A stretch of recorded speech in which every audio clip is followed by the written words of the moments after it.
आवेश उसे कहते हैं किसी एक अन्य शरीर में किसी भिन्न शरीरों के गुणों का कुछ काल के लिए आवेश हो जाए। प्राय लोक में अगर आवेश आता है तो भूत प्रेत का आता है, भगवान का आवेश तो आता नहीं है।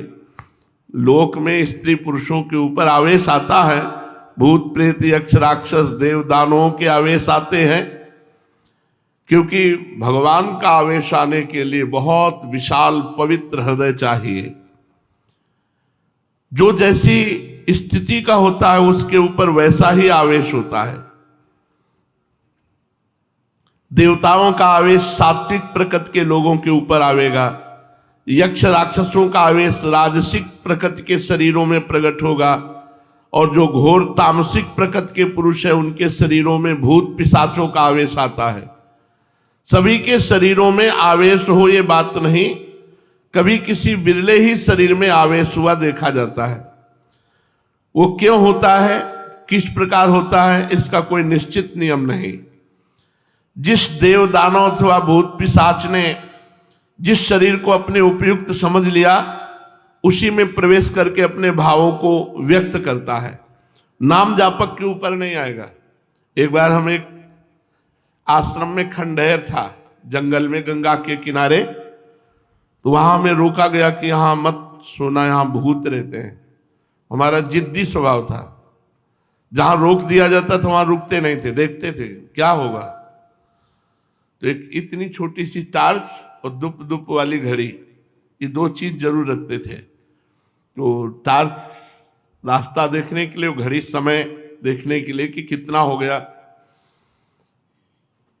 आराम से जाकर के वहां आसन लगाया और लेट गए खंडहर में। कोई भय नहीं रहता था क्योंकि खूब गंगा जी की कृपा थी।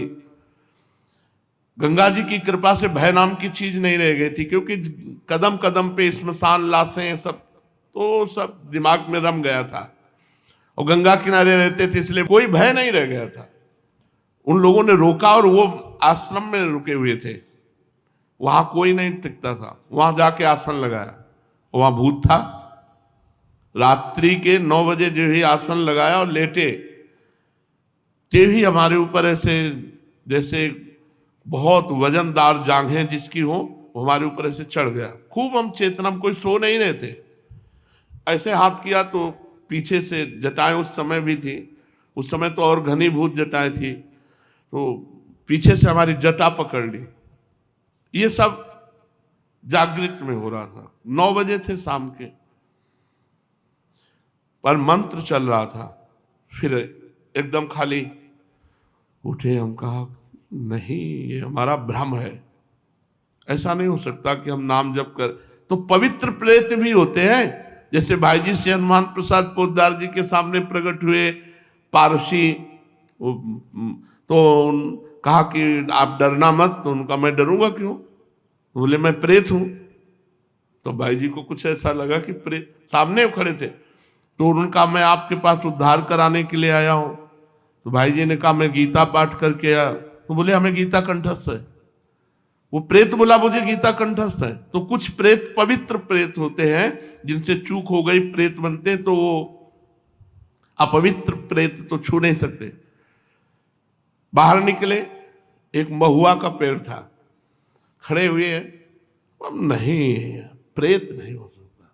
फिर जाके लेट गए, बहुत जिद्दी स्वभाव। अब जाके लेटे तो छाती पे चढ़ के ऐसे श्वास रुकने लगी, इतना वजन एकदम ऐसे ऐसे। उस समय जो भगवान शिव का मंत्र चल रहा था उसकी रफ्तार बढ़ाई, तुरंत फिर अलग। हम कहा अब दोबारा हिम्मत नहीं करेगी, अपना आसन समेटा और जहां सब लोग लेटे थे वहां गए। तो बोले आ गए। हम कहा वहां प्रेत है, तो बोले बताया तो पहले था आपको। तो हम कहा हमें अनुभव करना था, वहां है वहां है। तो ये जो प्रेत आदि हैं ये कुछ बिगाड़ नहीं सकते यदि भगवान नाम चल रहा है, मंत्र चल रहा है। और भगवत आवेश होता है त्रिगुणातीत हृदय में। प्रेत आदि जैसे अंदर प्रवेश कर जाते हैं तो तमोगुणी रजोगुणी हृदय में, भगवत आवेश होता है त्रिगुणातीत अवस्था में।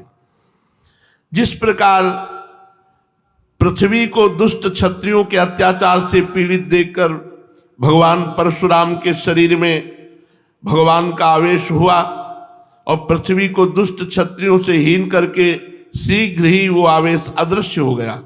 फिर परशुराम जी शुद्ध ऋषि बनकर आज तक भी महेंद्र पर्वत पर बैठकर तपस्या कर रहे हैं। इसी प्रकार आवेशावतार किसी विशेष कार्य की सिद्धि के निमित्त होता है, अधिक दिन तक ठहरता नहीं। द्रौपदी के चीर खींचने पर भगवान का चीरावतार भी हुआ था।